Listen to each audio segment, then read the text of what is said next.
More families are moving out of the Mau forest following the grace period offered by the government. This is despite growing criticism and a strong stance taken by a section of leaders from Rift Valley who have asked the squatters not to budge. Let us now link up with Zainab Ismail, who has been tracing the Mau ecosystem. Zainab, what's the latest from that end?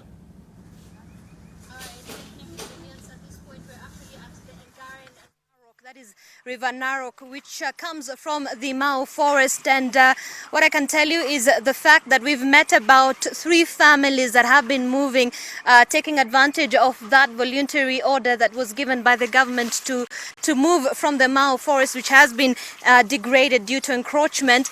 And we've been tracing the ecosystem here all through to the Masai Mara ecosystem and how that is interrelated and how that is correlated in terms of conservation. And we've witnessed a number of canopies which are quite natural, have not been touched yet. But with the level of degradation and encroachment that we've witnessed, that has come to risk. And of course, it is quite at risk because the people have been moving slowly. But what we've witnessed so far is also the fact that some families said they are not willing to move and will be following what their leaders are saying. With me, however, is Dickson Return, who he is the senior warden officer at the Kenya Forest Service, Narok County. He has been giving us a tour of the ecosystem and will be giving us more details and a clear picture of exactly what is happening here in Mau Forest, with the clear demarcations that is quite a contention at this point. Thank you so much, Dickson, for joining us. Maybe just give us a glimpse of the picture of the Mau Forest with regards to the degradation that has happened and the encroachment and the eviction order. We've witnessed a few families now moving out from the forest, some saying they are not willing to move out. What is the level of degradation that has happened, and what risk does that pose in terms of conserving the Mau Forest? Thank you so much. I'm Dickson Return. I work with Kenya Wildlife Service, and I'm the one in charge of the Joint Enforcement Unit in the Masai Mau Forest. I've been for the last 2.5 years.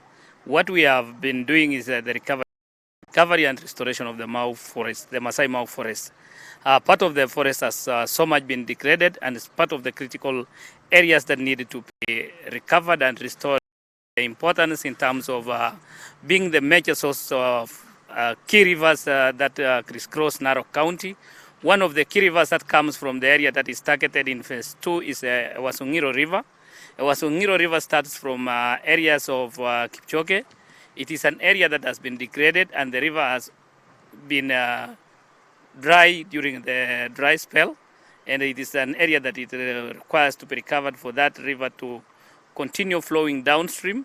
It's a key river that drains all the way up to Lake Natron, and Lake Natron is a nature wildlife area. That is where our flamingos is the nesting area. That is a very important water body. Although it is outside Kenya, it's in Tanzania.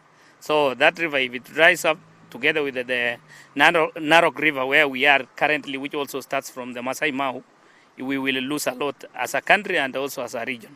Dickson, are there clear demarcations of the boundaries between where people are allowed to settle and the forest that is supposed to be conserved? The boundaries of the Masai Mau forest are very clear. They are marked with beacons. The beacons are visible, and the communities are very aware. And if you can look even from our aerial view, you could clearly see the areas where it is outside the forest area and the area where people have settled in the forest land. There are no permanent structures in the areas where people have settled in the forest. And basically that tells very clearly that the community is very much aware of the boundary. And all along, as we ask them, they are the ones even who tell us the beacon is here. A beacon was removed there. The other beacons that is still existing is there. So they are very much aware of the boundaries. It is not anything on contention, because this boundary was confirmed by the Asanur task force of 2008-2009, and we even have the GPS coordinates of the various boundary running all the way from Amalo River, all the way up to Olokurto areas, running through Ngaret and all of this place. So there are beacons, existing beacons, and the community is very much aware.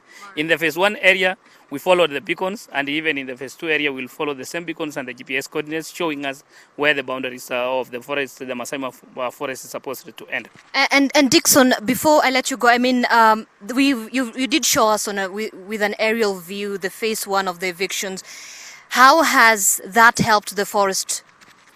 So far, during the recent dry spell, at least we had some water still flowing down the Mara River, coming from those areas of Sierra Leone and also originating from the Olposmore forest, which we recovered in 2015, around 20,000 hectares of forest. So that one at least sustained the livelihoods of the people downstream and the wildlife in the Mara ecosystem, and especially in the Masai Mara National Reserve and the community downstream. That's why we are saying we cannot afford as a country to lose the Mara River tributaries, because that is the lifeline of this county in terms of tourism activities that are occurring in the Mara currently. If we lose the river systems, we will also lose the tourism economy, and we will also lose even the wildlife itself, because Masai Mara borders Serengeti National Reserve, and it is interconnected through the Masai Mara River. The wildlife that crisscrosses between the two international boundaries, they enjoy water from the Mara River. And Mara River, its main source is Masai Mau and the Mau Forest, the Transmara block. So if we lose those areas, we'll completely lose the wildlife that is downstream. And communities also that are living along those rivers, they use the water from the Mara River, source for both domestic, agricultural, and other activities downstream. So this one is affects various economic sectors, both in terms of tourism, agricultural sector, and other sectors of the economy. So while we are looking at this, we are looking at it from the perspective of how many people are going to suffer downstream if Mau Forest is not going to be protected. All right. Thank you so much. That's Dickson Return. He is a senior warder at the Kenya Wildlife Service, Narok County, of course, giving us a glimpse of the ecosystem of the Mau Forest, together with the Masai Mara, and how that has been affected with the encroachment of the Mau Forest. And of course, we'll be giving you more details. We'll be flying over the entire ecosystem, and we'll be getting you the clear pictures of the demarcations, the boundaries, and what is in contestation, Julians.